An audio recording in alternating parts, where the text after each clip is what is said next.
We have some rider news, and it's about that guy right there, Garrett Marchbanks and Clubmx, who have decided to end their relationship with him after a four-year term. I don't know how you want to call it. Team owner Brandon Haas said, quote, "We have encountered some hardships along the way that have proven difficult to overcome as a team. It is my job to ensure constant growth and development, not only with our riders, but just as importantly with our crew." Now, this is big because Garrett Marchbanks is one of the, I don't know, big name first signings that they had when they were still a very small team. As far as I believe, correct me if I'm wrong, but he was one of their first like actual quote unquote salaried riders.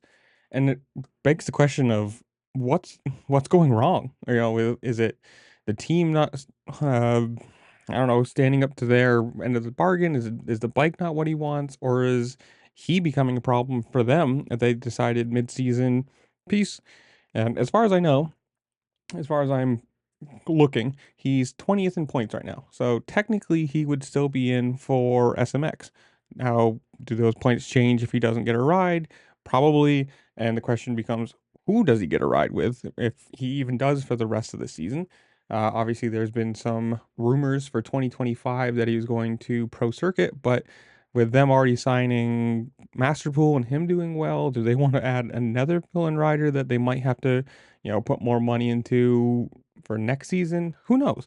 Obviously, you never want to see a competitive guy, a guy who should be on the podium or top fives or wins.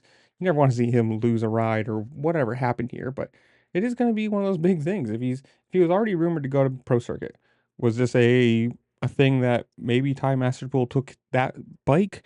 Maybe they've got another one. Obviously, with Faulkner and McAdoo out, like they have a space on the team. It just becomes a money problem. If they both do good, and then next year everyone's healthy again, who do you give time to? Who do you give, a bike and money and mechanics and space? It just becomes a massive logistical problem. I don't know. Comments below, you guys tell me though. One, do you think he gets a ride for the rest of the season? Does he ride SMX? Does he keep the points for SMX? And two, do you think he goes to pro circuit or somewhere else? Who knows? Comment down below. Tell me what you think. While you're down there, make sure to like, share, subscribe, do all the fun things this platform allows you to do because it really does help me out and I appreciate it. And with that, I will see y'all later. Peace.